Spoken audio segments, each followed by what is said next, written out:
We've got a lovely harmonic in the opening of this piece.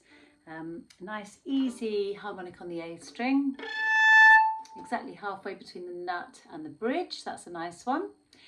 And in bar 1, 2, 3, 4, I'm going to suggest that you don't play this C up on the A string. Just play it on the E string. Much easier. And in the opening of the piece, you need to be quite confident. And I think trying to find a C up on the A string is not the way to do that.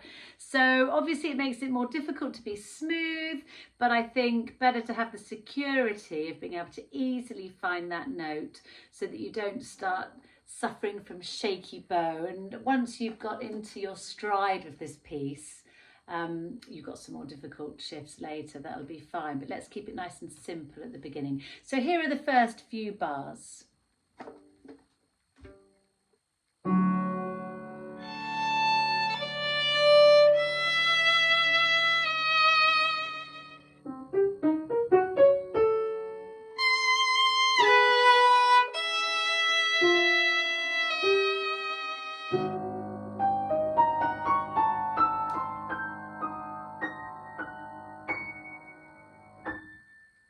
Now, in bar 8, it's quite tricky because you need to come in with this very high harmonic on the E string, right up there, and you need to be really careful to count your bar's rests and listen carefully to the piano, because the piano goes from duplet into a triplet and is also speeding up the pulse. So let's have a listen to bar 6 going into 7. And just count in your head and see if you can find the point where you come in. Here we go. So this is bar 6. 1, 2, 3.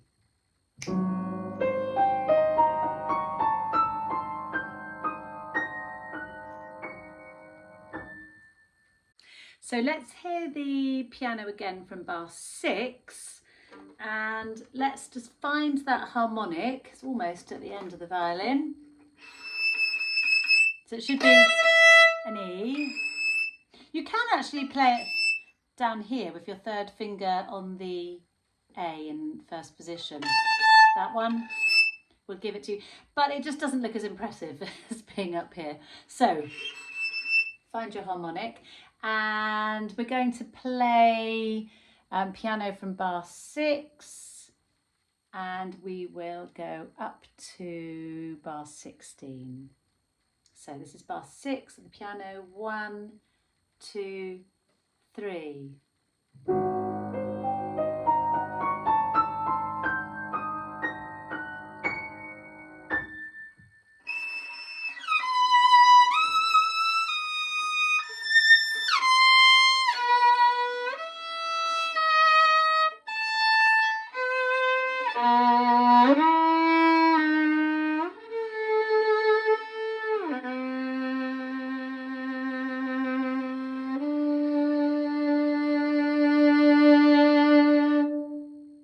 Now, bar 16, we've got essentially the main theme coming in. Let's play that.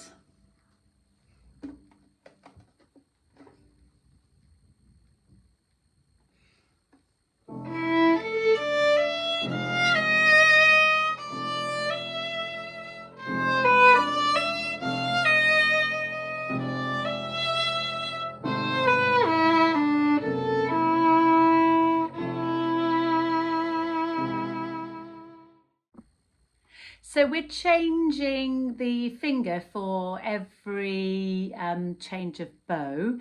So let's start with the second finger on the third finger on that E on the G. And you're going to play it with a 3 first of all, and then a 2, and then a 1. And the first one is loud, then we've got a diminuendo, and then a crescendo. So third finger should be loud, and this will be an up bow. You've just had change to a 2 and diminuendo. Then it changes to the first finger. 4 beats with a big crescendo. So let's go from bar 16 again with the piano, and let's see if we can get those lovely hairpins in. So bar 16. Ready, and...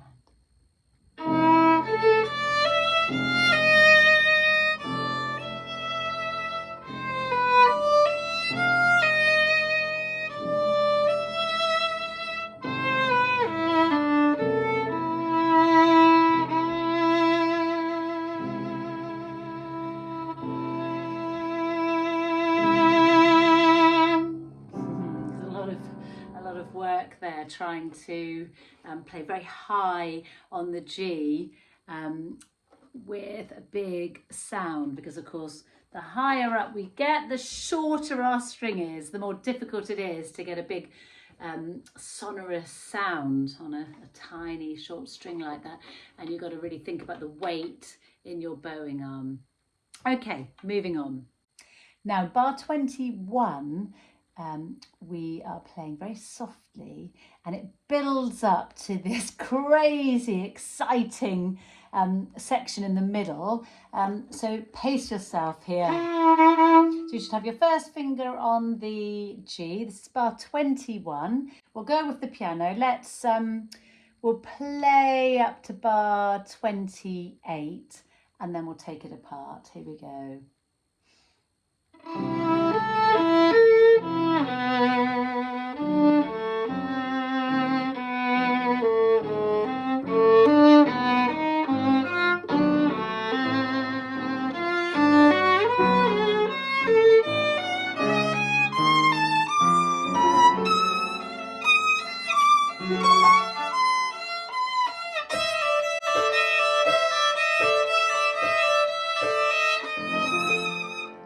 Okay, I think I might have played a strange note in there, but let's take it apart anyway.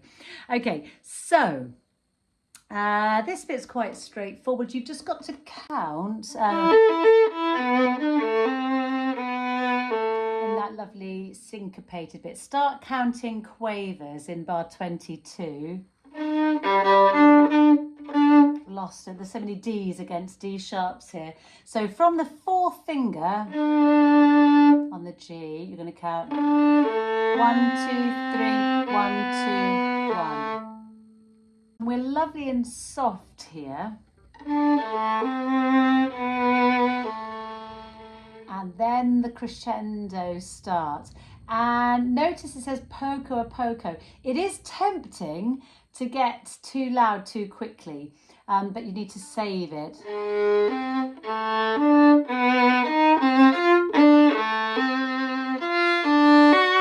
So I've already got too loud too quickly there.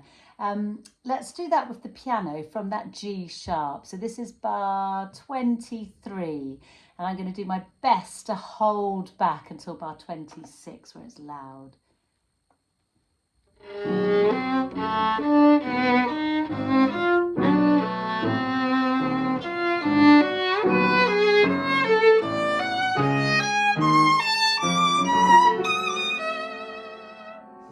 So the beginning of bar 26 has a very small hand position. You're playing from the D sharp to an E, which is a tremendously difficult interval. It gets easier. So you've got your D sharp to the E, D natural, your third finger is going to be right behind the 4, high 2, bring the 2 back. Now 1, 1. Now you're going to have to play the B flat with your 4th finger. So let's do that with the piano now. And...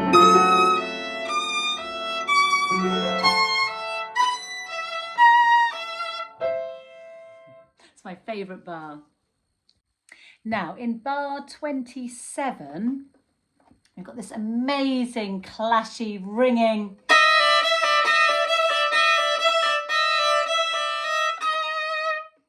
It's really fun to play. Let's do it without the open E first of all. So you're starting, so just look at the lower notes. You're starting on a D sharp with your second finger. So put your first finger down on the D ready.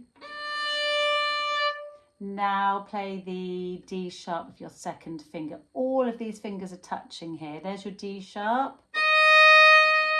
And of course you're going to need a third finger for the E. So all of these are close together.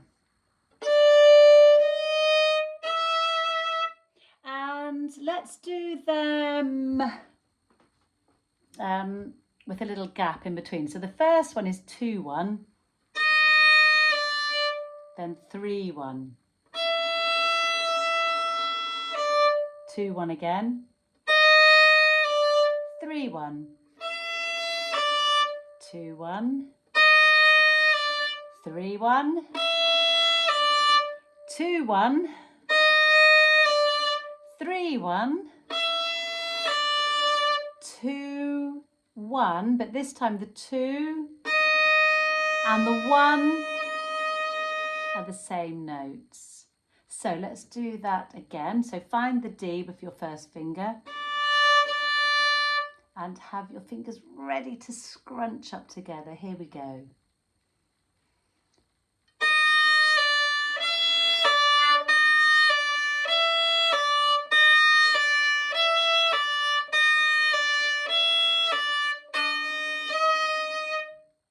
And then you find the octave with your fourth finger, but we'll do that in a minute. So let's play that with the piano and add the open E. So find your D with the first finger and then the D sharp with your second finger. Here we go with the piano. I wondered why Stephen wasn't ready, but it's a one-handed part here, isn't it? And it is one hand. Here we go.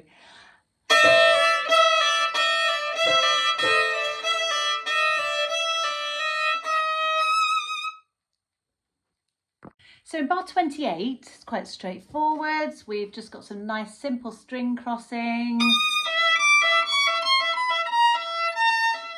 When we get into 29, it's a little bit tricky because you're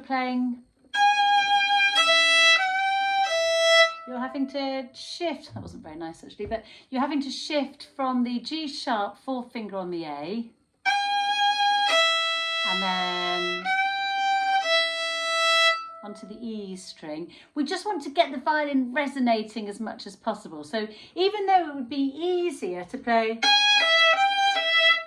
we're not going to do that. We're going to make life harder, more exciting with a... And then you're going to play the 3, 2, 3, 4.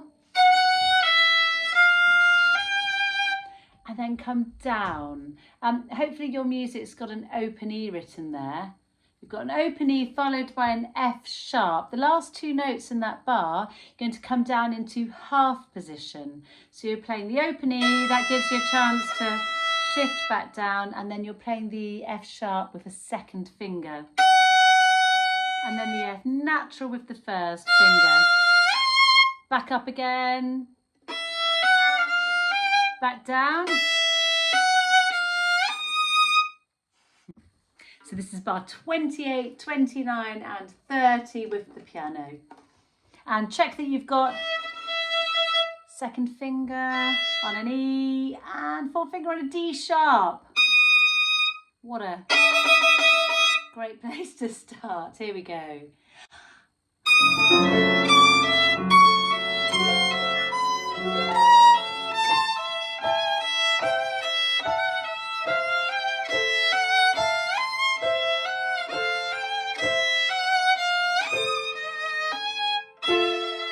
And then we've got our tune coming back in again. So there's a crazy old piano accompaniment here. I'll put the music up so that you can have a look. Just have a listen to the piano in bar 28, 29 and 30. What I would suggest for you though is just to be really strict with your rhythm. Just hope for the best of the piano, but have a quick look and a listen at the piano part here from bar 28.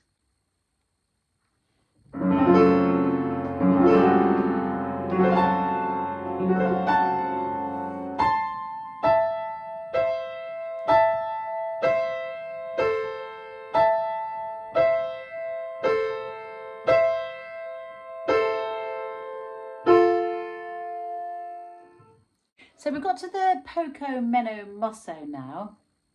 So we've had all the craziness, things are starting to calm down. And you've got the reassuring theme coming back in. You've already played it earlier, down the octave. Now we're playing it up high. Some tricky shifting here. So you're with your first finger. And then playing the same note but shift back, changing your fingers. But it is nice to have this theme back. So let's do that with the piano.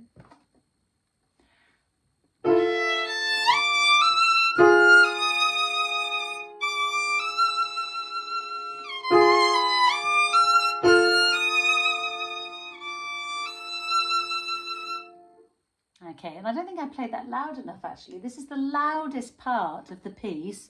So let's try that again. Fortissimo, using all the weight in your arm here and as much bow as you can. It's easy to get bogged down trying to make sure that you're in tune, but you've got to remember most of the work is in your right arm here. Here we go. So this is bar 31.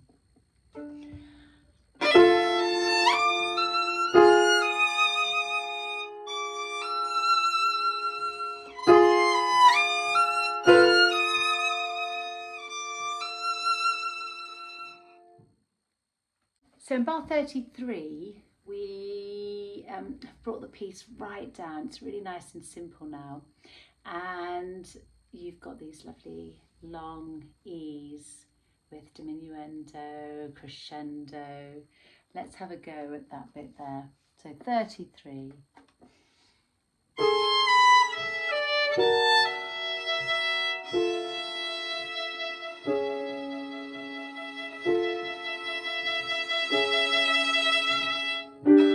And you play one more E and you shift up and play it with your first finger.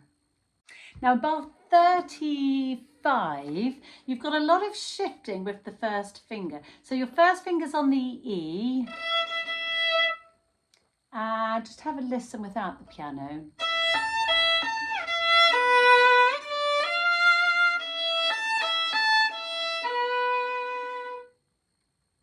So let's do that with the piano now. So first finger on the E, 1, 4, 1, 4, 4, you shift down on the 4, 1, then back up another 1. I won't sing anymore. Here we go.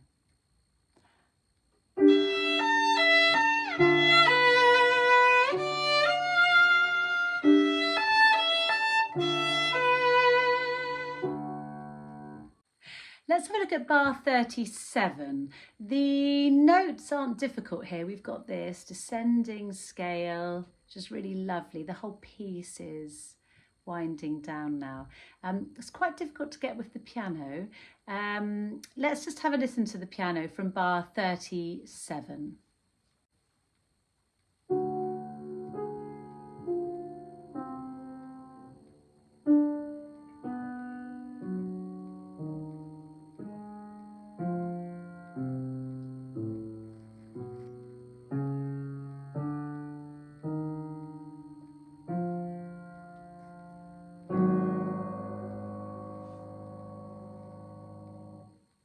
So the piano is descending, violin is descending. At the end, the piano starts to go up again, but On the violin, you keep going down. Now, we're going to count quavers.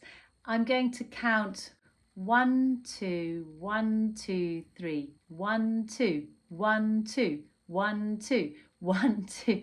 So, in fact, it might be easier if I just 37 now with the piano. I'll give 4 clicks before we come in and then just count like crazy. You should be on a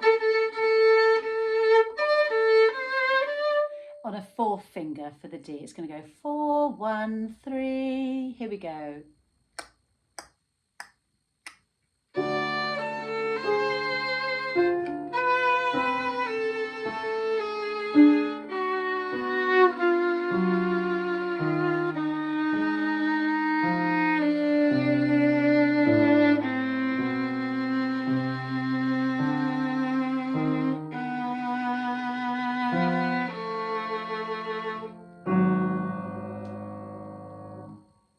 Okay, bar 41. You're up on the G. It's very tempting to play an open A and an open D. Don't, because we want this lovely velvety sound. So here we go. The piano has the first note.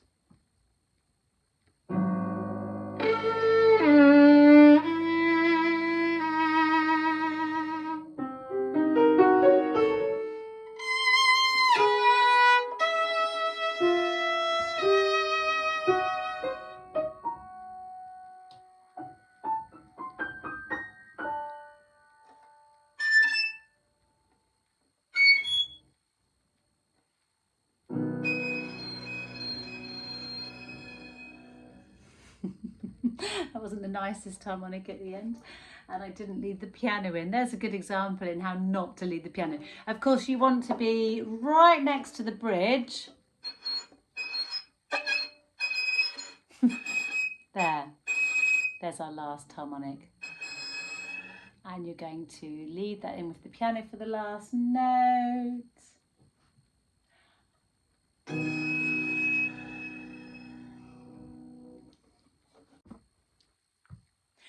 So this is Lutosławski's Recitative and Arioso, and we'll take it apart in a minute, but first of all just have a listen all the way through violin with the piano.